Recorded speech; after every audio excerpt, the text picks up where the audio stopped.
Bienvenidos amigos a otro episodio de las charlas de Principal. Soy Fernando, editor de Principal de los libros y bueno, pues hoy tenemos el gran placer de estar aquí con María José Noain Maura, pues autora de este libro, Las mujeres en la historia del arte, pues un maravilloso excurso por lo que es la historia de las mujeres del arte, como su propio nombre dice, que bueno, pues realmente son las grandes ignoradas de las mujeres del arte. Cuando uno piensa, por ejemplo, en historia del arte, el libro de Gombrich, por ejemplo, que es como la referencia incluso hoy en día, en su primera edición no salía ni una sola mujer.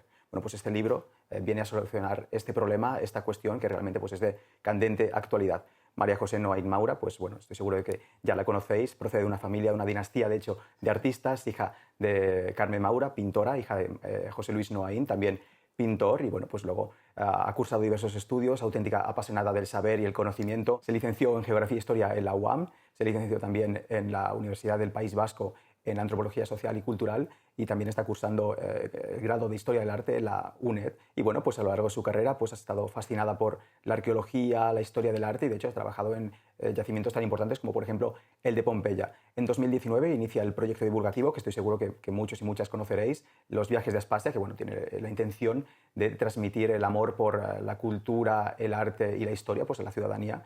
Y bueno, pues hoy vamos a estar hablando sobre todo de las mujeres en la historia del arte, pero también de un poco de todo lo que nos quiera contar ella, que desde luego es mucho, porque tiene muchas cosas que contar, como descubriréis. Bueno, bienvenida. Muchas gracias. Pues la primera pregunta es, ¿de dónde te viene toda esta pasión por el arte, por la historia? ¿De dónde procede? Por un lado, de mi familia era como bastante evidente. O sea, yo recuerdo los primeros viajes familiares que hacíamos con mis padres y mis hermanos, siempre escogíamos ciudades que eran destinos culturales y desde que tengo memoria nos han llevado a museos y exposiciones. Mi madre pintora, mi padre pintor, como muy bien acabas de decir, entonces ese ambiente de interés por el arte y la cultura siempre ha estado presente en casa. Otra cosa que también es muy evidente es, por ejemplo, que nos apuntaron a estudios de música. Entonces los tres hermanos pasamos también por las clases de solfeo. Mi hermano pequeño, Carlos, es músico profesional y yo violín, que sigo tocando además. Entonces esa idea de conciertos, música clásica, museos y exposiciones siempre ha estado en casa. Pero en realidad yo podía haber ido por cualquier otra rama, claramente de humanidades, eso lo tuve siempre bastante claro, pero hubo un momento en que pasó algo muy concreto que me hizo encontrar mi auténtica vocación. El cliffhanger ahí. ¿Qué pasó? En busca del arca perdida pasó. ¿En serio? Tal y como lo oyes. Hola. Mira que cuando digo que soy arqueóloga, la pregunta típica que me hace todo el mundo es jajaja, Indiana Jones, y vas con el látigo y vas con el sombrero y dices, sí, reíros todo lo que queráis, pero lo cierto... Claro, yo tengo una edad. Cuando se estrenó en España En busca del arca perdida, yo tenía 10, 11 años. Y recuerdo perfectamente de salir absolutamente fascinada del cine, por mucho que luego los arqueólogos siempre decimos que cuidado con lo que hace Indiana, claro, porque es todo menos ojalá arqueología. Se pudiera hacer eso, ¿no? ¿Verdad? Pero el romanticismo de la idea ahí quedó. Yo no tenía ni idea de qué hacer. Yo quiero ser, papá, mamá, quiero ser arqueóloga. Luego ya me enteré de que había que cursar la licenciatura en Historia para poder especializarme en Prehistoria y Arqueología, que es lo que hice en la Autónoma, pero clarísimamente por esa película, aunque luego también, como bien decías, luego la vida me ha llevado por otros derroteros. Y sí que me gustaría comentar esta mirada múltiple con distintas formaciones académicas, porque yo creo que muchas veces en el conocimiento estamos excesivamente especializados. Pasa en el mundo científico, pero pasa también en las ciencias sociales.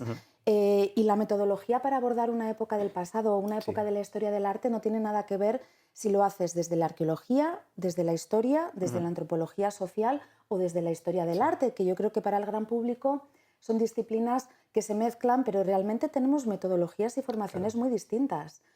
Un historiador no se plantea jamás trabajar con un trozo de cerámica, un arqueólogo no se plantea trabajar con un documento histórico, aunque sabemos que es imprescindible, ¿no?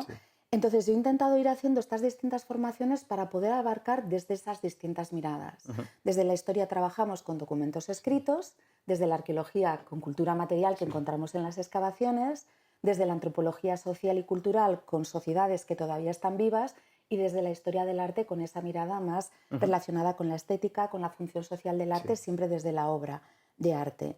Y en todo lo que hago, este libro o cualquier otro proyecto, lo que más me gusta de mi formación es poder intentar mezclar esas distintas miradas metodológicas. ¿Cuál es la que más te gusta? ¿Arte, historia, arqueología? ¿Cuál? Si tuvieras que elegir una, papá, mamá. Yo toda la vida he sido arqueóloga. Mira lo que acabo de contar de Indiana Jones. Yo he tenido corazoncito arqueológico toda mi vida y estoy un poco enfadada conmigo misma últimamente porque cada vez me tienta mucho más la historia del arte. Como bien has dicho también, estoy terminando el grado en la UNED Este libro es historia del arte 100%, aunque en un momento dado pueda meter referencias de estas otras disciplinas. Voy a intentar matricularme en doctorado para ver si consigo realmente ser doctora, que lo intenté hacer cuando terminé arqueología. De hecho, leí en su momento la tesina, pero no llegué a finalizar la tesis. Y el doctorado va a ser en arte y no en arqueología. Claro. Así que no me hagas elegir, lo vamos a dejar en un empate de arqueóloga e historiadora del arte. En este caso es la pregunta que seguramente se escucha en muy pocos hogares. Toda tu familia artista, pintora, y la niña quiere ser arqueóloga. ¿Cómo se lo tomaron? Es como una familia que son todo médicos y de repente pues quiere ser artista el niño, pero al revés. ¿Cómo se lo tomaron eso? Estupendamente, porque veían de una manera muy evidente la vinculación con el arte. Sí. Más allá de cómo se tomaran ser arqueóloga en vez de poder haber hecho, por ejemplo, Bellas Artes, fue la suerte de que les pareció maravillosa la vocación. Igual que decía antes, cuánta gente me pregunta por Indiana Jones, cuánta gente también cuando digo que soy arqueóloga me contestan, ay, es mi vocación frustrada.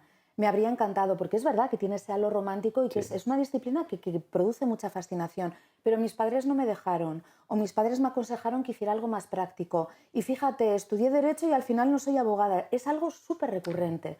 Me siento una auténtica privilegiada de que mis padres dijeron, arqueóloga, estupendo. Mi padre hizo un pequeño amago de intentar convencerme de que estudiara arquitectura, ni siquiera Bellas Artes, que es lo que hizo mi hermano el mediano, Santiago.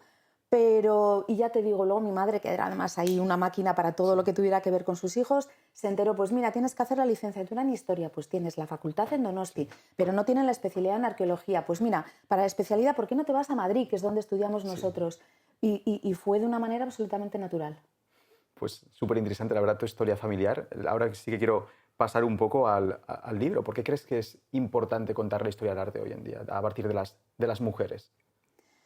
Primero por un ejercicio de justicia, es que es una cuestión de justicia histórica y porque es absolutamente necesario cambiar el discurso. Desde ese libro de Gombrich, con esa ausencia absoluta de mujeres, la idea se ha quedado como una premisa y todo el mundo se piensa que es que no había mujeres artistas. De hecho, ahora se empieza a oír hablar, bueno, Frida Kahlo siempre ha estado ahí un poco más presente en las últimas décadas, pero cada vez se habla más de Sofonis Banguisola o de Artemisa Gentileschi, porque les están dando bastante protagonismo, porque hay novelas además históricas sobre su vida, pero se siguen viendo como una auténtica excepción. Entonces, mi objetivo con este libro era, primero, explicar por qué son pocas y, segundo y más importante, explicar que no son tan pocas, que más allá de las dificultades que tuvieron, después cuando la historia del arte se gesta en el siglo XIX, lo hace desde una mirada muy patriarcal y que hay un borrado sistemático de todas aquellas mujeres que en su momento y en su época fueron auténticas profesionales y consiguieron vivir de su arte. ¿Cuál sería como el borrado más sangrante de todos, si tuvieras que elegir uno? No te puedo decir un nombre en concreto, pero sí te voy a mencionar una pintora por algo que tiene que ver con una cuestión muy importante, que es la de la autoría y la de la firma. Entonces, por ejemplo, Judith Leyster, una pintora holandesa del siglo XVII. Como te digo, no diría que es el ejemplo más flagrante de invisibilización, pero pasa una cuestión muy, muy clara. Porque muchas veces me dicen, mira, justo ayer una conversación que tuve con una conocida, claro, es que firmaban sus padres o firmaban no sé quién, y es como, no, muchas veces los cuadros estaban sin firmar y era una cuestión de atribución, y otras veces, como en el caso de Judith Leyster, los cuadros estaban firmados. Judith Leyster firmaba con una J, con una L y con una pequeña estrella, porque su apellido quería decir estrella polar. Pero Judith Leyster tuvo la mala fortuna de que su estilo pictórico, probablemente porque en algún momento dado fue alumna suya, era muy similar al de Frank Hals, que es un autor muchísimo más conocido y reputado.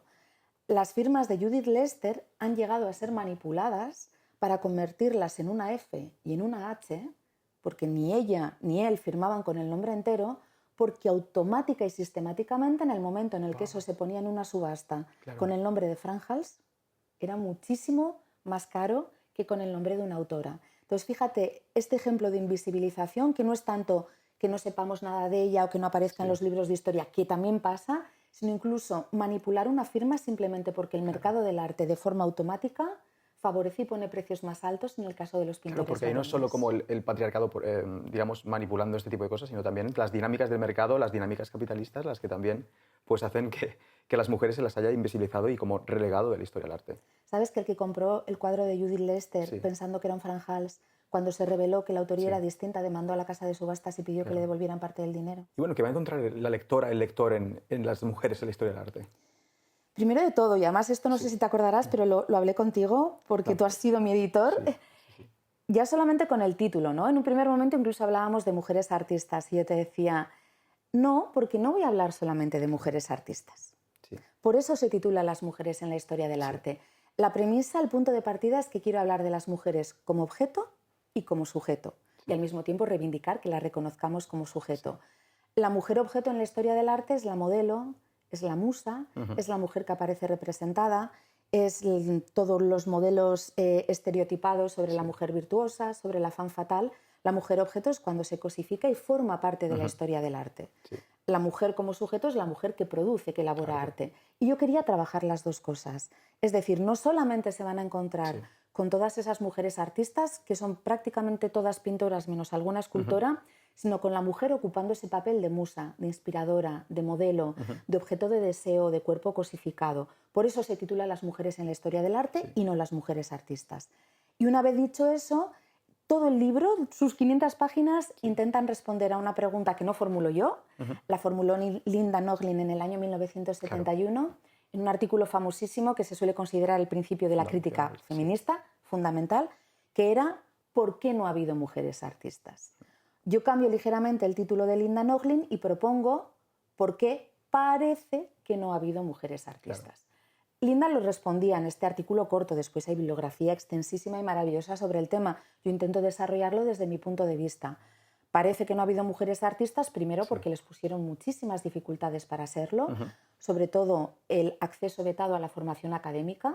No puedes ser artista, aunque luego hagas arte abstracto, me da lo mismo, sin unas nociones mínimas técnicas. Y luego, por lo que decíamos, el segundo motivo, incluso aquellas que consiguieron solventar esas barreras, muchas se profesionalizaban, por lo menos en el Renacimiento y en el Barroco, gracias a ser hijas de artistas y que los padres que no tenían hijos varones que pudieran relevarles en su trabajo enseñaban el oficio a sus hijas. ¿Dónde están? ¿Qué ha pasado? Esa invisibilización que se produce en el siglo XIX y en el siglo XX. No está, por tanto, ordenado cronológicamente, sino temáticamente todo esto, la mujer objeto, la mujer sujeto. ¿Qué pasa con la formación académica? ¿Hay géneros artísticos de hombres y géneros artísticos de mujeres? ¿Hay técnicas artísticas de hombres y técnicas artísticas de mujeres? ¿Qué pasa con el autorretrato? ¿Qué pasa con cómo tratan la maternidad y el ámbito doméstico? Así que son capítulos temáticos, siempre intentando responder a esas dos preguntas. Sí, porque al final, realmente, como que es lo que comentas, muchas veces a las mujeres se las ha relegado a determinados géneros, determinadas técnicas, de determinados ámbitos. Por ejemplo, y muchas veces son ámbitos que no se suele tener en cuenta la autoría. Pienso, por ejemplo, en el tapiz de Vallée, que es fundamental para la historia inglesa. En cualquier libro de historia inglesa vas a encontrar el tapiz de Vallée hasta en la sopa, y la gente se olvida de que eso lo tejieron mujeres y no comentan eso. Entonces yo creo que es algo particularmente interesante de tener en cuenta estos géneros que son muy importantes, pero que no se le da valor a los artistas, que en este caso son artistas mujeres.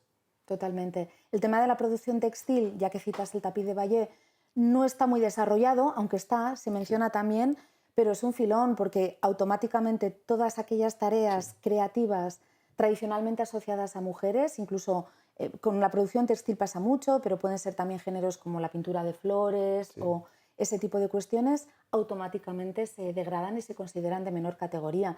En el mundo textil es impresionante porque desde la antigua Grecia se marca muchísimo que el hilado, el tejido y el bordado es femenino, es una actividad imprescindible para la vida cotidiana y la supervivencia, pero no se valora porque es femenino. ¿Cuándo empieza a tener valor y reconocimiento el trabajo textil? Claro, cuando da dinero con los tapices medievales, que entonces los hacen los hombres. Y así como el textil fue uno de los primeros géneros que se les atribuyó, ¿qué otros géneros también se les atribuyen a las mujeres? Voy a empezar dándole un poco la vuelta a la pregunta. ¿Qué géneros se atribuyen más tradicionalmente a los hombres? Que es sinónimo de preguntar qué géneros pictóricos tienen más prestigio, como lo que decíamos ahora. Los géneros pictóricos que tenían más prestigio eran la pintura histórica, la pintura religiosa y la pintura mitológica. Para empezar, tamaño bien grande. Imagínate las hilanderas de Velázquez. ¿Qué se necesita para pintar un cuadro de gran tamaño? Un estudio de gran tamaño. ¿Qué decía Virginia Woolf? ¿Qué necesitas para escribir? Una habitación propia. Esto es lo mismo. Necesitas un estudio de gran tamaño, un taller con ayudantes que ya era difícil por todo esto que vengo comentando. Entonces, solamente las posibilidades y necesidades técnicas, ya, por mucho que quieras que las mujeres pinten los géneros más valorados y reconocidos, empezamos con problemas.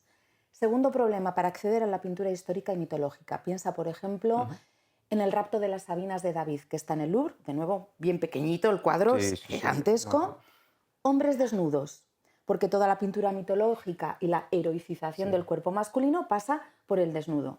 ¿Cómo una artista, como una pintora, iba a representar a un hombre desnudo si no le permitían ir a las clases de anatomía en las facultades de Bellas Artes o en las academias cuando por fin les dejaron entrar, que no era fácil? Entonces, no era tanto que una mujer tuviera prohibido pintar un cuadro mitológico o histórico o acceder a los grandes temas, que algunas de ellas también los consiguieron, ¿eh? Pues, no sé, Angelica Kauffman, por ejemplo, pintó un montón de pintura mitológica. Es que no podían porque no les habían dado las herramientas. Géneros femeninos, que era tu pregunta, automáticamente menor tamaño. Paisaje, retrato, bodegón, y dentro del bodegón pinturas de flores. Y además de eso eran temas más apropiados para la sensibilidad femenina. Una batalla, un tema que tiene que ver con lo militar, con lo heroico, con, no sé, la libertad guiando al pueblo, ¿no? de Delacroix. Eran temas que tampoco eran aptos para la sensibilidad femenina, pero una mujer cuya tarea principal en la vida es ser esposa y madre, que tiene a su alrededor las personas de su hogar a las que puede hacer retratos. ¿Qué necesitas para pintar un bodegón? Una mesita donde pones un plato con frutas, es un tamaño reducido, el tamaño del cuadro también lo es. Entonces, esa mezcla de las dos cosas, al final, claro que hay géneros artísticos femeninos, pero porque las constriñen, no porque una mujer prefiera pintar flores que pintar batallas. Espacio, conocimiento técnico y lo que se considera apropiado para la sensibilidad femenina. Pues has comentado una cosa muy interesante. El cuerpo masculino históricamente, como que cuando se ha representado desnudo, ha sido un cuerpo heroico, heroicizado. Sin embargo, el cuerpo femenino, cuando se ha representado como objeto, es básicamente un cuerpo deseado por el hombre. Entonces yo creo que es como una diferencia muy importante que hay entre las dos maneras de representar ambos cuerpos. ¿Tú eres de la misma opinión? Totalmente. Sí. Lo has definido a la perfección. En la antigua Grecia, imagínate, ¿no?, que es un poco el paradigma. Además, fue a partir de ahí donde Winkelmann, el gran historiador del arte clásico, empezó a formular esa concepción más tradicional de la historia del arte. O un investigador del siglo XX famosísimo, que es Kenneth Clark, tiene un libro que es también referencial, El desnudo. Se titula El desnudo y solo habla del desnudo masculino prácticamente, pero bueno. En la Grecia arcaica, los kuroi y las korai, que son los dos modelos escultóricos clásicos. Para empezar, ya no solamente cómo se trata el desnudo, en un primer momento, en una primera etapa, ellos desnudos, ellas vestidas.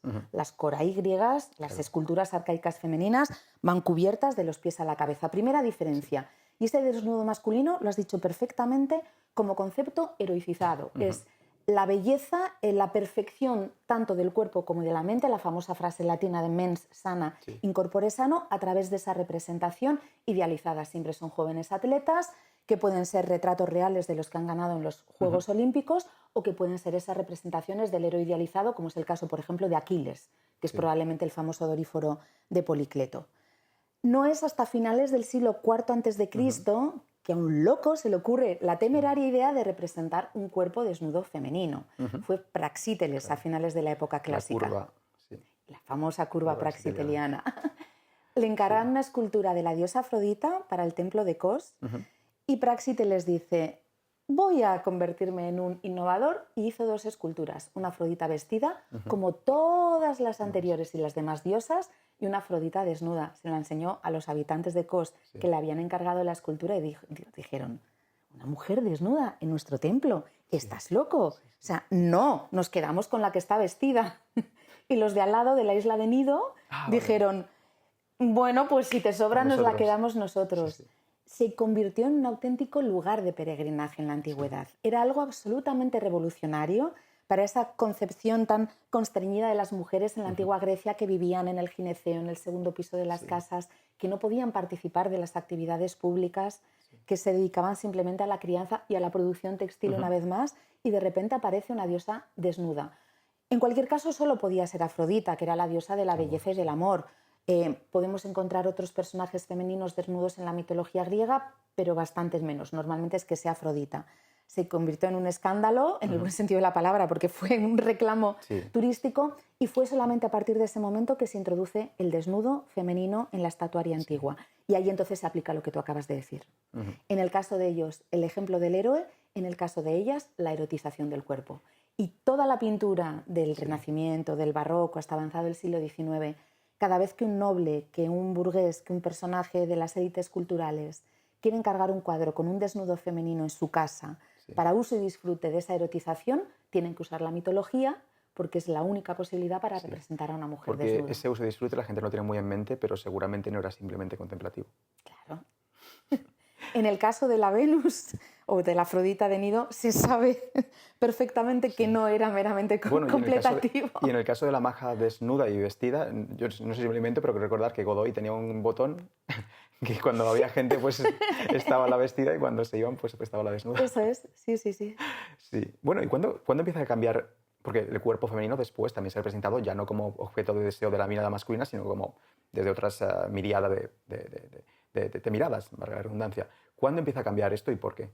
Para empezar, hay un cambio también en la temática del desnudo femenino. En el siglo XIX, por ejemplo, es la primera vez que empiezan a aparecer mujeres desnudas que no son diosas griegas o romanas, pero es la mujer exótica, la mujer oriental, las odaliscas de Ingres, toda esa pintura orientalista. Luego, de repente, llega Courbet y su famoso realismo y hace El origen del mundo, que es este cuadro famosísimo. No hace falta que lo expliquemos. Bueno, podemos explicarlo, pero... Bueno, es un cuadro pequeñito que muestra a una mujer así, solamente se ven los pechos y la vulva, que es la mayor demostración de la objetivación del cuerpo femenino, ¿no? La famosa parte por el todo, y es una mujer de carne y hueso. Y luego ya la revolución de la Olimpia de Manet, que es el primer desnudo femenino de una mujer real de carne y hueso. Ya no está en un harén de Turquía, está en París y es una prostituta, y por eso fue absolutamente un escándalo. Es a partir de ese momento en el que el cuerpo femenino desnudo se introduce en la pintura sin la mirada mitológica, pero sigue siendo una mirada absolutamente erotizada. Entonces, la transformación no llega hasta el arte contemporáneo, pues un tratamiento totalmente distinto del cuerpo femenino como el que puede hacer, pues no sé, Lucian Freud, se me ocurre, como pintor expresionista, pero sobre todo viene dado por mujeres pintoras, ¿no? Estoy pensando en Sylvia Sleigh, que precisamente ya no trabaja tanto el desnudo femenino, pero es interesante citarla porque ella hace lo contrario, incorpora el desnudo masculino aplicándole la misma mirada erotizada que toda la vida los pintores han aplicado a las mujeres. ¿Y cómo se tomó la gente eso? Pues la verdad es que no lo sé. De alguna forma se tomaron, Supongo que fue un auténtico escándalo, ¿no? Y a mí me gusta muchísimo citar a Alice Neel, la pintora neoyorquina, de la que había una exposición fantástica en el Guggenheim hace algunos años, porque ella hace un tratamiento muy similar del desnudo masculino y del desnudo femenino. Hace muchos retratos de sus conocidos, del ambiente en el que ella se movía en Nueva York, y hay muchas veces que hay parejas que están desnudos en el salón de su casa y con una postura además, no sé, totalmente desmadejada, es como una mirada totalmente distinta. Y Alice Neel es mi heroína en todo lo que estamos comentando del desnudo femenino. Tiene un cuadro que a mí me dejó marcadísima, que aparece citado también en el libro, que es un autorretrato de ella, es un selfie pictórico de ella, anciana y desnuda. Claro. Con una valentía y una honestidad, yo que me considero feminista y estoy todo el tiempo con ese discurso, me doy cuenta de que caigo también en el error y en el prejuicio de obsesionarme con el aspecto físico, de si publico algo en internet, el pelo así, el pelo allá, y me siento mal reconociéndome en eso, pero es que está ahí, es muy difícil desprenderse de eso. Alice Neel se representa con el pelo blanco, se representa con el pecho caído, se representa con su cuerpo. Me parece un ejercicio de tal honestidad y valentía, es justo lo contrario de lo que hizo Praxíteles con la famosa Afrodita de Nido. Totalmente. ¿Y qué otras heroínas tienes en la historia del arte? Si tuvieras que elegir. Mi madre. Hombre, por supuesto. Sí, a ver, esta pregunta, o mejor dicho, esta respuesta es un poco así, pero con las entrevistas de prensa muchas veces, ¿con qué pintora te quedas? Y es como, hay tantas y es tan complicado que la respuesta fácil es mi madre. Pero es verdad que yo soy muy admiradora de su obra. Cuando empezó en los años 70 trabajaba mucho temas de conciliación. Ella todavía, bueno, era feminista ya, pero todavía no lo sabía, pero es muy curioso analizar esas obras porque hay un poco esa reivindicación de yo quiero dedicarme a la pintura profesionalmente, pero soy esposa, soy madre, tengo 3 hijos. Luego derivó hacia temas más... ¿Qué estilo era? Empezó siendo hiperrealista, fruto de su formación en la Academia de Bellas Artes de San Fernando. Tanto ella como mi padre fueron alumnos de Antonio López, que Sí, se sí. dedicó muy poquito a la enseñanza. Yo creo que estuvo ese curso, les tocó a ellos y ya marcó mucho a esa generación. Al principio era el ámbito doméstico, mi madre pintaba desde el concepto de una habitación propia, lo que Sí. tenía a su alrededor, como digo, un poco con esa mirada feminista, pero más de manera intuitiva que realmente teorizada, y luego se fue un poco desprendiendo de esa pincelada tan detallada y de esa obsesión con ceñirse al dibujo. Sí. Siempre fue realista, nunca... Ella decía, a mí me encantaría ser abstracta, pero es que no puedo, para que luego la gente diga que la abstracción es pura frivolidad. No, Sí. hay que saber pintar arte abstracto.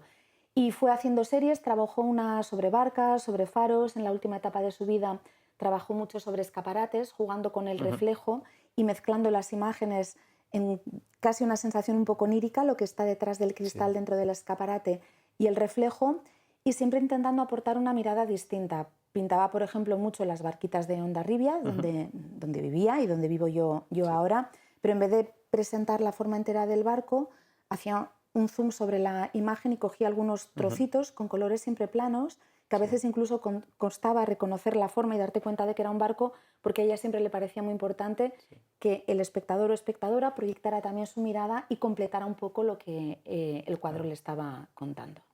Bueno, tu madre Carmen Maura, que bueno, pues es de una generación que ya más o menos las mujeres pudieron acceder a la formación académica. Hasta entonces, ¿cómo se habían formado las mujeres o las que pudieron formarse? ¿Cómo había funcionado esto? En los talleres con sus padres. Siempre. Era una saga familiar. Por ejemplo, Sofonisba Anguissola, que se la suele considerar un poco la primera pionera ya con nombre y apellido que trasciende, es verdad que no era hija de pintor. Es un caso bastante especial. Responde un poco también a la idea de Baltasar de Castiglione, en la famosa obra de El cortesano, de que una mujer, para poder estar en la corte, a la altura de las conversaciones de las fiestas, estaba bien que tuviera ciertas nociones culturales, de lecturas, que aprendiera latín, que supiera un poco de música. Estaba fenomenal que las mujeres tocaran el clavicordio, que supieran cantar un poco y saber también de dibujo y pintura. No demasiado, un poquito. Entonces, en la familia Anguissola, su padre lleva a ella y también a sus hermanas a formarse como pintoras y se encuentra de repente con una hija súper talentosa, que lo que iba a ser una afición empieza a ser algo más importante. Acaba en la corte de Felipe II y se convierte en pintora extraoficial de cámara. No firma sus cuadros y no puede firmar porque, no tanto por ser mujer, sino porque ella es noble y todavía por aquel momento la pintura es artesanía, es un arte que se realiza con las manos. Entonces no puede llevarse a cabo por una noble. Y es un caso un poco especial porque, como digo, no es hija de pintores. Pero luego empezamos, pues desde Marietta Robusti. Sí, pero en el caso además de Sofonisba es que la gente no lo sabe, pero el cuadro de Felipe II, el que todo el mundo tiene en mente, es suyo. Y la gente no tiene ni idea. Por ejemplo, Carlos V, todo el mundo identifica a Tiziano, pero del cuadro que uno tiene en mente Felipe II, nadie sabe que es de Sofonisba, y lo es. Y se sabe que es de Sofonisba desde hace... desde siempre. No, Vale. desde hace relativamente poco tiempo. ¿Y cómo se descubre esa historia? Pues un poco lo mismo que te he dicho de Judith Lester, pero en este caso sin firma. Aquí, como todavía estamos en ese tema de que como es noble no puede producir arte, no firma. Y no es esto, vuelvo a insistir, de que llega no sé quién y firma por ella. No, el cuadro está sin firmar. Cuando tienes un cuadro sin firmar, solamente puedes identificar la autoría por atribucionismo, a partir de rasgos estilísticos. Ven un retrato de Felipe II, tiene que ser de Sánchez Coello o de Juan Pantoja de la Cruz. ¿Por qué? Porque son los pintores de Felipe II. Fin de la historia. Pues nos recuerda al estilo de Juan Pantoja de la Cruz. Como está sin firmar y es el rey, no hay nada más que hablar. Claro. No te sé decir ni cuándo ni quién exactamente, pero no fue hace tanto tiempo que investigando y una vez conocida la figura de Sofonisba y una vez estudiada la documentación y sabiendo que ella fue dama de la corte de Isabel de Valois, que después también se quedó con la siguiente reina, se identifican algunos elementos y ahí de nuevo el atribucionismo a través de los rasgos estilísticos llevó a los investigadores a darse cuenta de que no era de Pantoja de la Cruz, pero fue un proceso muy costoso. ¿Sofonisba se podría calificar de la primera pintora, realmente pintora conocida, o había otras anteriores? Como la primera pintora conocida que ha trascendido con nombre y apellido, yo creo que sí.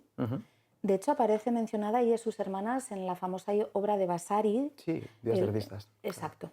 Que es un poco como el primer gran libro sobre la historia del arte, aunque son todo artistas contemporáneos a la época de Vasari. O sea que en ese sentido sí. Pero no la podemos considerar la primera pintora profesional, porque no cobra.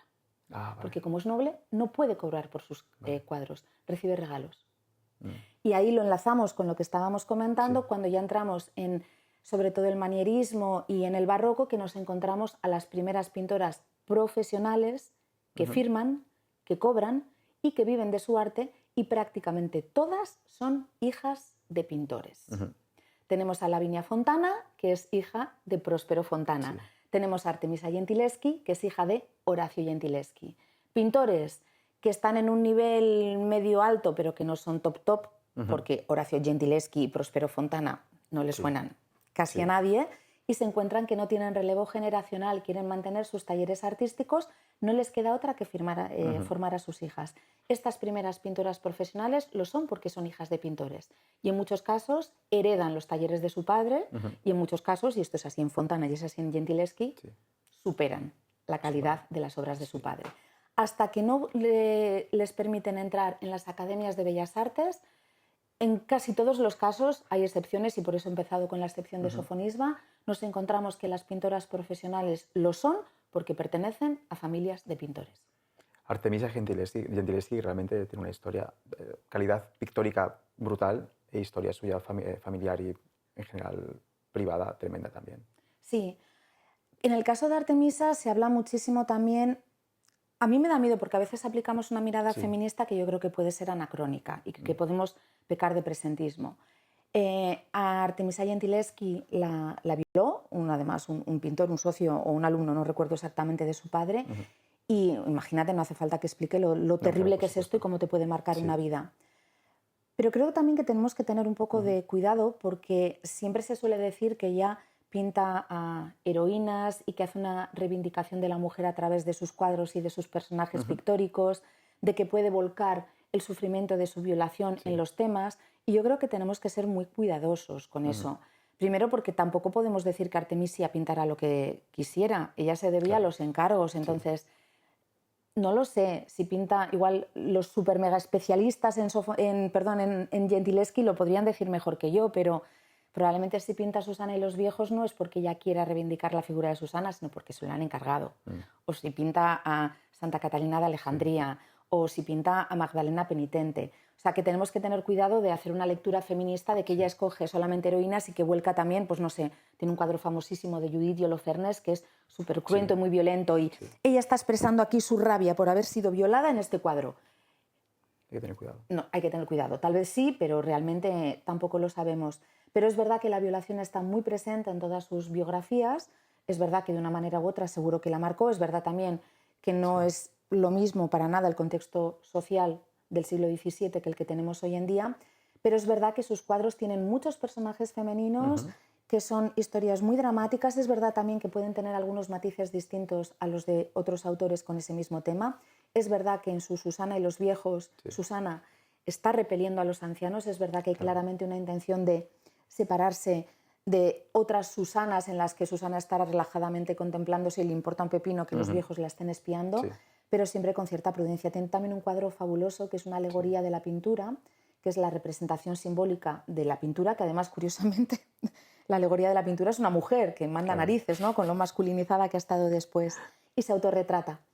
Muchas veces hablamos del autorretrato de Artemisia Gentileschi, que aparece además como desmelenada, y pero qué postura y un escorzo y tal, pero tiene que ver con la imagen estereotipada de la alegoría de la pintura a la que se le representa en ese estado de concentración con el cabello muy alborotado, solamente que lo que hace ella es poner su rostro y ponerse en ese lugar. Me parece mucho más reivindicativo ese ejercicio de autorretratarse como alegoría de la pintura que todo el resto de lecturas sobre sus heroínas. Súper interesante porque además va un poco a contrapelo de lo que se suele comentar en general sobre la biografía de Artemisia. Bueno, acabas de hablar del autorretrato. Realmente sí, es como uno de los principales géneros que han trabajado las mujeres, el autorretrato. ¿Por qué? ¿Qué ha aportado en este sentido el autorretrato de las pintoras mujeres? Parece haber bastante consenso y yo estoy de acuerdo en que es un ejercicio de autoafirmación. Mujeres que incluso siendo muy importantes en su época siempre tuvieron que sentir inevitablemente que se las consideraba de segunda categoría y que hacen ese ejercicio de presentarse al mundo como pintoras. Fíjate qué curioso, el primer autorretrato de la historia, no sé ni cuál es, pero es masculino, pero el primer autorretrato de un pintor o pintora en el que se representan ejerciendo su actividad pictórica es el de una mujer. ¿Quién es? Caterina van Gemesen, a finales del siglo XV.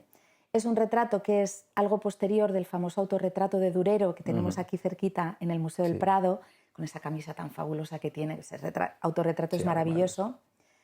¿Qué hace Durero en ese autorretrato? Se presenta como un noble, con un gorro fabuloso, esa camisa elegante. Creo que lleva guantes blancos, me parece, no sé si tiene uno puesto.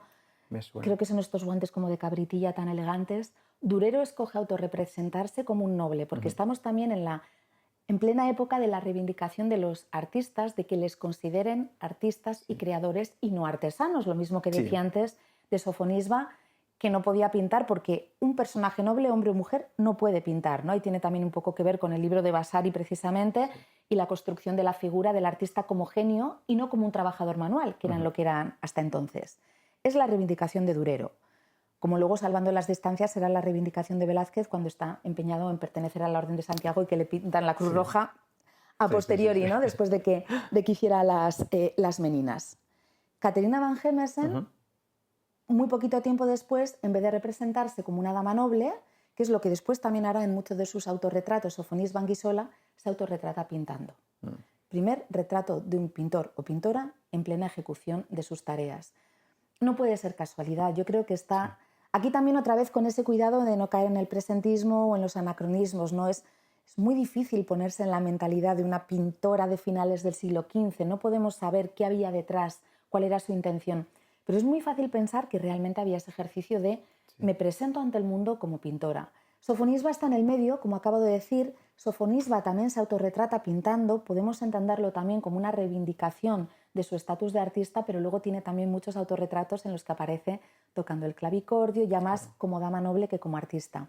Y a partir de ahí hay muchísimas artistas que hacen autorretratos. Acabo de decir también el de Artemisia, que es un autorretrato camuflado, es esa alegoría de la pintura, pero que en realidad es ella. Y hasta la actualidad hay muchos autorretratos femeninos.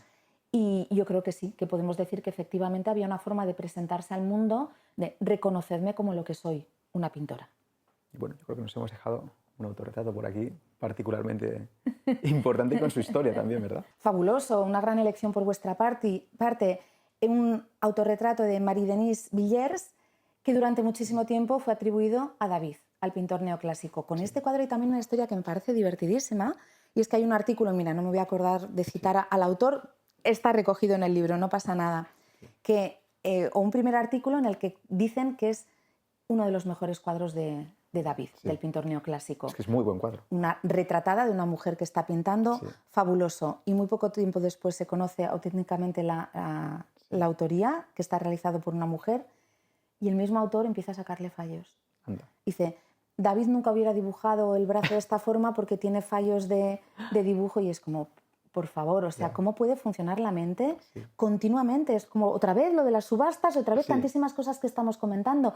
En el momento en el que se considera obra de una mujer, la mirada del historiador del arte, del crítico, del precio que le atribuye el mercado del arte, automáticamente cae en picado. Y bueno, el arte en todas sus facetas realmente se remonta a miles, decenas de miles de años. También había artistas femeninas en el principio de los tiempos. Me encanta, como se suele decir, me encanta que me hagas esta pregunta, porque yo he trabajado muchos años en arqueología romana, pero en arqueología la época que más me gusta es la prehistoria. Me parece fascinante, sobre todo por todo lo que está abierto. Hay investigaciones científicas que avalan que parte de ese arte paleolítico que aparece en el Paleolítico Superior con el Homo sapiens pudo ser realizado por mujeres. Es un poco complejo de explicar, pero básicamente un biólogo, Manning, detectó que no el tamaño en cifras absolutas, sino la relación proporcional en las manos entre el dedo índice y el dedo anular es distinta en hombres y mujeres. Ya digo, no tiene que ver con que la mano masculina sea más grande y la femenina más pequeña, sino la proporción. Y a partir de ese índice, que biológicamente se corresponde con la realidad, ha habido distintos estudios para intentar analizar si las manos en positivo o en negativo del Paleolítico Superior eran manos masculinas o femeninas. Y aplicado este índice en distintas cuevas, algunas de ellas españolas, como la Cueva del Castillo en Cantabria, parece que entre un 50 y un 75% de esas manos eran manos de mujeres. ¡Hala! ¿Y quién nos puede decir eso? Si nos atrevemos a plantearnos la hipótesis, pero eso ya sí que es hacer... Eso ya es ciencia, ¿sabes? Claro. Eso no es interpretación. Que también hay gente que te dice el hecho de que la mano sea de la mujer no quiere decir que quien la pintara fuera una mujer, igual tenía al lado algún hombre. Pero es que no tiene ningún sentido. Esto es solamente una pequeña prueba de algo que se caía por su propio peso. Yo siempre digo, en épocas como la prehistoria, en la que no siempre tenemos la documentación científica, no hay textos, no hay escritura, y todo pasa por una interpretación mucho más complicada, trabajamos exclusivamente con cultura material, aunque también podemos comparar con pueblos actuales y otra serie de cuestiones, ¿no? Pero para mí no se trata tanto de demostrar que había mujeres pintoras, sino de por qué damos por hecho que no. Claro. O sea, para mí es mucho más cambiar la pregunta que cambiar la respuesta. ¿Alguien pregunta, ¿los hombres pintaban en el Paleolítico? Claro. Nunca jamás nadie ha formulado esa pregunta. ¿Por qué tenemos que formular la pregunta de si las mujeres pintaban en el Paleolítico? Es igual de absurda una pregunta que la otra. Entonces es simplemente cambiar la mirada patriarcal y acostumbrar a nuestro cerebro, y este es un trabajo que se está haciendo desde los museos y ya les está costando, que cuando imaginamos una escena del Paleolítico no tenemos que poner automáticamente a los hombres con la caza, la flecha o la lanza tallando sílex y a la mujer en un segundo plano amamantando, curtiendo pieles agachadas como siempre están, que cuando nos imaginamos el momento en el que se pintaron los maravillosos bisontes del techo de Altamira, automáticamente nuestro cerebro pone solamente a hombres. O sea, acostumbrar a cambiar nuestra mirada como habitantes del siglo XXI y a darnos cuenta de lo ridícula que es la pregunta porque nunca la formulamos al revés. ¿Y qué otras preguntas hay que darle la vuelta? Es importante darles la vuelta. ¿A qué otras preguntas? Pues lo que te acabo de decir, por ejemplo, con los roles del trabajo. Ahí, por ejemplo, hay una antropóloga que en los años 80, Sherry Otner, escribió un artículo que dice algo así como ¿se relacionan las mujeres con la naturaleza de la misma manera que los hombres con la cultura? Volvemos otra vez al objeto-sujeto. Claro. Es exactamente lo mismo. El hombre produce, la mujer es una cosa que emana ahí. El hombre produce, la mujer reproduce. Claro. Esencialismo biológico. La mujer es madre. Esa es una realidad biológica. Las que se quedan embarazadas y paren somos las mujeres. Entonces eso automáticamente ha creado esa división de que quien ocupa el espacio público, y esto es quien ocupa el espacio político, social, económico, simbólico y creativo, es el hombre. Y la que ocupa el espacio de la reproducción y la familia es la mujer. Y este esencialismo que a mí me pone un poco nerviosa, lo siento, es que las mujeres están más cercanas de la naturaleza. También de esto se ha hablado muchísimo con el tema de las brujas, es que las acusaban de brujería porque practicaban la medicina natural. Es muchísimo más complejo que todo eso, ¿no? Sí. Entonces, dentro de esa mirada de objeto, al revés, perdón, sujeto el hombre, objeto la mujer, el hombre produce y la mujer reproduce, lo estamos aplicando todo el tiempo a la recreación histórica, especialmente en la prehistoria. Cambiemos eso, y tiene mucho que ver con lo que decía antes. Ahora, por ejemplo, he leído recientemente a Marga Sánchez Romero un libro que tiene muchísimo éxito, el de Las mujeres de la prehistoria, y ella comenta también, cogiendo otras bibliografías anteriores, primero, dejemos de dar por hecho que las mujeres no cazan. ¿Por qué? ¿Por el hecho de que sean madres quiere decir que antes de serlo o después de serlo no pudieran cazar? Dejemos de dar por hecho que las mujeres no tallaban el sílex o no realizaban azagallas de hueso. Y cambiemos el discurso simbólico en esas recreaciones. Antes lo he dicho muy de pasada, y la mujer aparece siempre en un segundo plano curtiendo las pieles agachada. La postura con la que se representa a mujeres y hombres en las recreaciones prehistóricas, de una manera inconsciente, no digo que sea queriendo, marca una diferencia brutal. Y en segundo lugar, relacionado. Vale, pensemos que pudo haber mujeres cazadoras, mujeres guerreras o soldadas en otra época, como se ha demostrado clarísimamente en el mundo vikingo. Pero además, esas tareas tradicionalmente femeninas, como el trabajo de las pieles o como todo lo que tiene que ver con la recolección en el Paleolítico, son cazadores-recolectores. Cazadores ellos, recolectoras ellas. Reivindiquemos la importancia de la recolección porque probablemente hemos sobrevalorado la importancia de la caza en la supervivencia y la recolección era fundamental. O sea que también en todo lo que tiene que ver con los roles de trabajo. Cuando has estado hablando de las mujeres y su relación con la naturaleza y el arte, hay una cosa que me interesa mucho, tu visión, por ejemplo, sobre el land art y el body land art hecho por mujeres. Pienso, por ejemplo, en Mendieta. ¿Cuál es tu visión al respecto? Ana Mendieta me parece un personaje fascinante, también con una biografía complicada. Siempre se dice que se suicidó saltando desde el balcón de su casa y probablemente fue un asesinato por violencia machista de su compañero. Y fue una mujer revolucionaria. Fíjate que de Ana Mendieta, igual, más que interesarme su relación con la tierra y con el land art, que es lo que hacía ella, hacía, por ejemplo, pues excavaba su propia figura en zona de arena o de agua o de tierra, la llenaba de flores, la llenaba de velas encendidas, a veces se autorretrataba ella. va un poco otra vez por esa unión entre la mujer y la naturaleza. Ella era de origen cubano y trabajaba mucho con las religiones tradicionales de origen africano que hay en Cuba, figuras de diosas femeninas con mucha importancia en las mitologías africanas que ella reivindicaba, pero sobre todo me parece muy importante el trabajo con su propio cuerpo, que el cuerpo de la mujer en estas artistas feministas funciona como un lienzo. Ella pues tiene, por ejemplo, una serie de fotografías muy famosas en la que aparece como un bigote, ¿no? Los elementos estereotipados con los que se representa lo masculino y lo femenino. Y otra artista que me parece fascinante, que recoge un poco también todo lo que tiene que ver con la performance y con el uso del propio cuerpo femenino como objeto de arte, es Marina Abramović, que hace unas instalaciones y unas performances, algunas de ellas estremecedoras, o sea, incluso hasta poner su vida en peligro alguna vez, que habla de eso, ¿no? De que ya que han considerado durante todos estos siglos el cuerpo femenino como un objeto, nos han sexualizado, ahora vamos a ser nosotras las que utilicemos nuestro propio cuerpo femenino para otro tipo de mensajes. Claro, es que esta utilización del cuerpo femenino por parte de pintoras ya artistas feministas, yo creo que es algo súper interesante y que realmente muchas veces no tenemos en cuenta. Yo creo que si pudieras ahondar más en ello, creo que va a ser súper.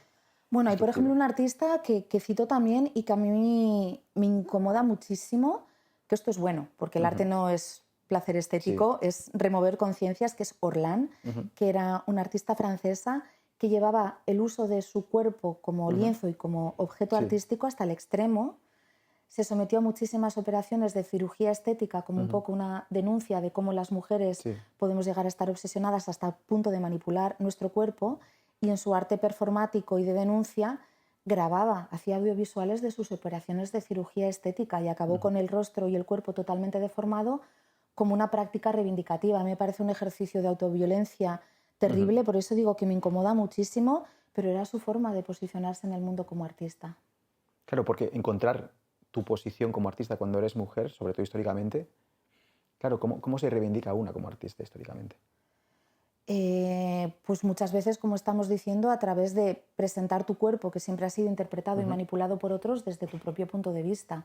O me estoy acordando, por ejemplo, Bally Export, creo que es, que entró en un cine donde estaban echando una película X con la bragueta o con los pantalones bajados, y fue paseándose por la sala entre todos aquellos hombres que habían entrado al cine para de nuevo objetivizar el cuerpo de la mujer para su placer erótico. Y en una línea muy similar a la que le pasó también a Marina Abramović en alguna de sus performances, todos aquellos hombres que estaban cómodamente en la posición de la sexualización a través del cine pornográfico de la mujer, se sentían absolutamente incómodos con la presencia real de una mujer desnuda en la sala del cine y no conseguía hacer contacto visual o incluso abandonaron la sala, ¿no? Entonces, muchas veces ese posicionamiento de la mujer reivindicativo es a través de prácticas disruptivas que consigan incomodar al espectador y hacerle ver que lo que les está incomodando a ellos por ese uso del cuerpo femenino desde otro punto de vista es lo que nos ha incomodado a las mujeres durante toda la historia del arte. O aquí también podríamos hablar de las guerrilla girls, que son fundamentales, o esa práctica que iniciaron en los años 80, en las que ellas se colocaban las máscaras de gorila, haciendo un juego de palabras además entre guerrilla y gorila, defendiendo también el anonimato, que es otro de los grandes problemas de la historia del arte desde el punto de vista patriarcal, que es encumbrar la figura del genio como Miguel Ángel, que está dotado por los dioses con un talento excepcional desde su nacimiento, pero genias no hay, y defender el anonimato un poco para hacer tabula rasa entre ser hombre, ser mujer o independientemente de tu género, y hacer prácticas performáticas de denuncia, o como la famosa acción en la que contabilizaron en el Museo Metropolitan de Nueva York cuántas mujeres artistas había y cuántos desnudos femeninos había en aquel momento, y la cifra ha cambiado, pero no ha cambiado tanto. ¿De qué hablo año más o menos? 85. 85. El 85% de los desnudos del Metropolitan de Nueva York eran desnudos femeninos y había un 5% de mujeres artistas. Claro, del Metropolitan. Y ellas decían, ¿tiene una mujer que desnudarse para entrar en el Museo Metropolitan? Parece que es obvio que sí. Y de nuevo volvemos a el cuerpo. La parodia del cartel que hacían era la famosa odalisca de Ingres, que de nuevo el orientalismo, el concepto de mujer exótica, hasta aceptar que la mujer occidental y europea también puede desnudarse, con la máscara de gorila. O sea, me interesa mucho eso del orientalismo, porque normalmente como es un movimiento visto de forma un tanto negativa, quizá de manera justa, pero tú comentas que es un movimiento que realmente contribuyó a abrir, digamos, nuevas visiones del desnudo femenino que finalmente acabaron, ¿no? Sí, pero no como algo bueno. Vale. Ese es el matiz. Es la o sea, cuestión. es Simplemente es buscar lenguajes expresivos para poder tener excusas para representar mujeres desnudas. Sí. Cuando deja de interesarme la mitología o quiero buscar otras excusas, busco la excusa de la mujer oriental, Vale. porque Europa me lo acepta, porque no estoy hablando de nuestras mujeres. Vale.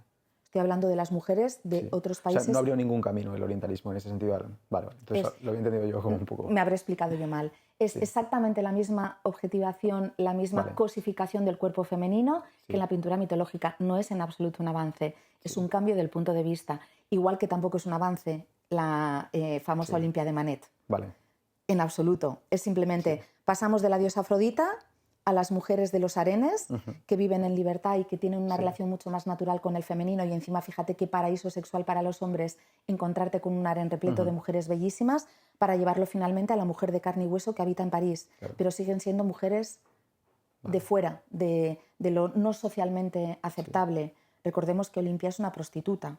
Entonces, toda esa evolución del desnudo femenino no es a mejor, es exactamente lo mismo con distintas mujeres retratadas. El cambio no llega hasta que aparecen esas mujeres, como te decía, de Sylvia Schlegel o Alice Neal. Sí. Vale, ahora sí lo he entendido. Bueno, y ahora hemos hablado un poco de la presencia de las mujeres en los museos. ¿Se van incorporando a los museos? Yo creo que sí, más o menos, pero también la pregunta es, sobre todo, ¿se van incorporando al canon y en qué sentido se van incorporando al canon? Es un tema sobre el que se discute mucho. Tenemos la famosa discriminación positiva, que no se aplica solamente en arte, se aplica en un montón de cosas. Hay muchas mujeres que están en contra de la discriminación positiva. Yo personalmente estoy a favor como una herramienta para una época de transición. Hasta que alcancemos la igualdad definitiva, que todavía nos cuesta mucho y estamos lejos, me parece bien la discriminación positiva. Yo creo que en este sentido puede ser una política que se aplique en ciertos museos. Hay museos que claramente están apostando por exposiciones temporales sobre mujeres pintoras. A mí personalmente me parece fabuloso. Y voy a destacar dos clarísimamente a nivel nacional, que para mí son el Thyssen de Madrid y el Guggenheim de Bilbao. Hay muchos otros, tenemos el Iván, el Musac en León hizo precisamente una exposición fabulosa de Ana Mendieta, así que es una política bastante generalizada, pero yo destacaría esos dos, porque sí, el Prado hizo... la de Clara Peters, se ha traído también a Lavinia Fontana y a Sofonis Banguisola, pero todavía le queda un largo camino. Bueno, el Reina Sofía también lo hace muy bien, pero bueno, simbólicamente podemos escoger el Thyssen y el Guggenheim. A mí eso me parece fantástico. Pero, por ejemplo, hay mujeres pintoras que no se sienten cómodas en exposiciones monográficas solo de una mujer o solo de mujeres porque sienten que también se les está aplicando el sesgo de género. Hay artistas, hay mujeres pintoras que no quieren estar en exposiciones colectivas de mujeres porque les parece que colgando esa etiqueta de esta exposición es solo de artistas mujeres, nos estamos también aislando y categorizando. Y ellas defienden que realmente no haya una mirada sesgada, que no estemos hablando de pintores hombres o de pintores mujeres, sino que se trate todo en igualdad de condiciones. Para mí esa es la aspiración a futuro. Yo creo que todavía no estamos ahí. Yo no soy pintora, entonces no puedo posicionarme como artista qué me gustaría o cómo me gustaría que expusieran nuestros cuadros, ¿no?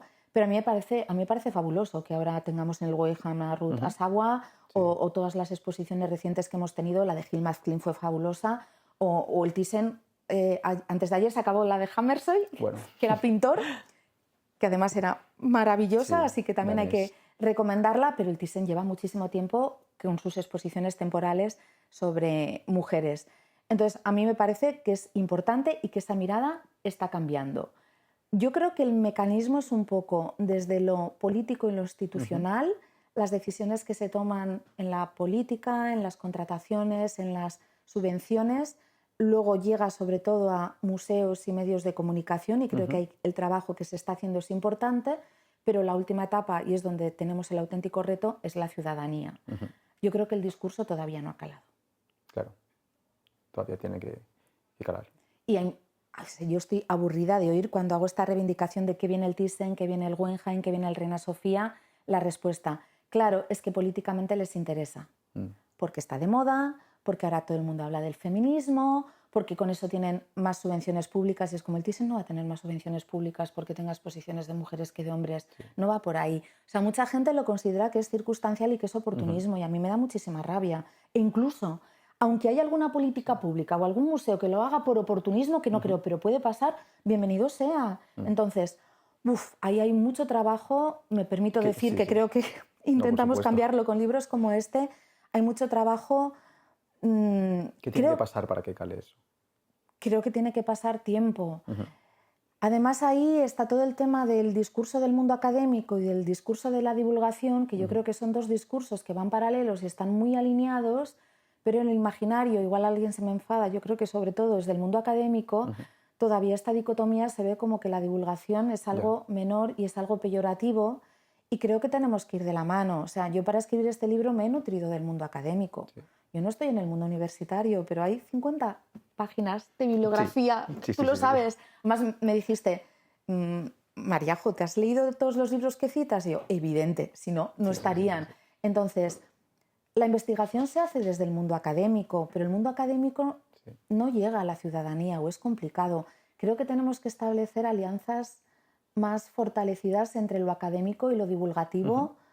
Igual estoy equivocada, pero intentar que no pase eso de que las divulgadoras nos podemos sentir como de menor categoría y trabajar conjuntamente desde esas dos miradas para presencia en medios de comunicación, en redes sociales, exposiciones y sobre todo utilizar un lenguaje cercano a la ciudadanía y con actividades culturales que lleguen a la ciudadanía. Porque a mí me preocupan mucho los discursos de odio que encontramos en las redes sociales, sobre todo ahí gracias a su invisibilidad. Yo a veces he recibido comentarios de los haters tremendos, más igual por cuestiones más históricas y de arqueología que por temas de género o de feminismo, pero yo lo veo muchísimo. En este libro, por ejemplo, yo tuve la suerte de que la primera vez en la librería Alberti me presentó Clara González y la segunda vez en Mujeres y Compañía me presentó Eugenia Tenenbaum, que son dos grandes divulgadoras a las que sigo, y yo veo que a veces reciben unos comentarios y este discurso de las feminazis. ¿Cuántas veces intento explicar a la gente, feminismo, coge la definición de la RAE, dice, el feminismo defiende la igualdad entre hombres y mujeres? ¿Cómo a estas alturas tenemos que estar justificando el feminismo como una práctica de igualdad en vez de como una práctica de que las mujeres nos creamos más que los hombres? El discurso de la guerra de sexos me aburre y es terrible las cosas que se leen. Cómo nos juzgan también por nuestro aspecto físico o por nuestro cuerpo. Y es como, oye, que yo soy una profesional del mundo del arte y de la arqueología.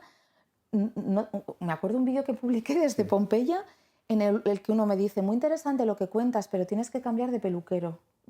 Es que madre mía.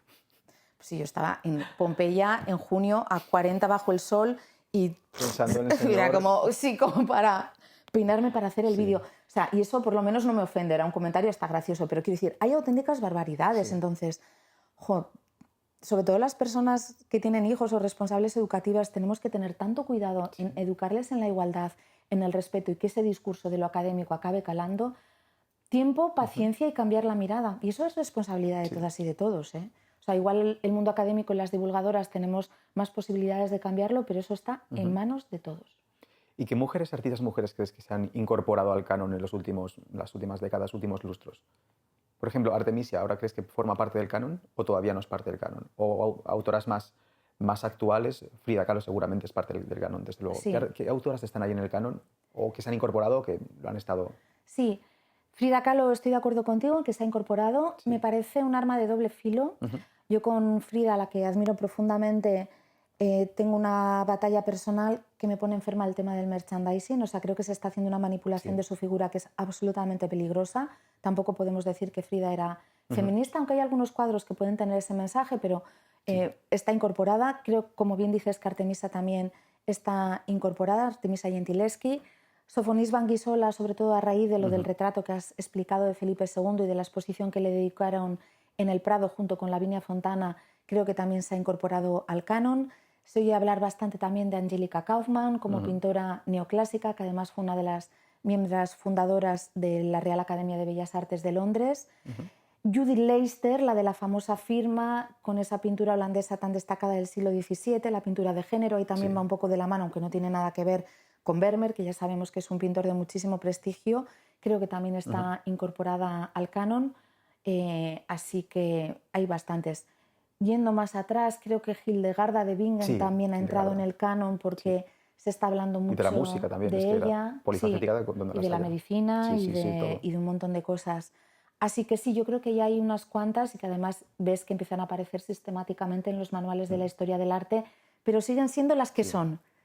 Igual ahora seguro que se me olvida alguna, pero es como que están muy medidas y muy controladas y ahora ya cuando preguntas a la gente por mujeres artistas son las que salen siempre en las respuestas. Sí. Si tuvieras que elegir una mujer artista de la historia del arte, una sola, de cualquier género. La mujer que pintó los bisontes de Altamira. Muy buena respuesta. Pues ya para ir cerrando, si tuvieras que dar solo un argumento a la lectora, al lector, para que ve este libro a la librería, dice, bueno, ¿por qué voy a leerlo? ¿Por qué lo tendría que leer? Te voy a dar una respuesta muy poco correcta, porque se lo va a pasar bien. Es una respuesta magnífica. Esa es la mejor respuesta. Bueno, pues ha sido un placer estar hoy con María José Noain Maura, autora de Las mujeres en la historia del arte. Nos vemos en la siguiente charla de Principal.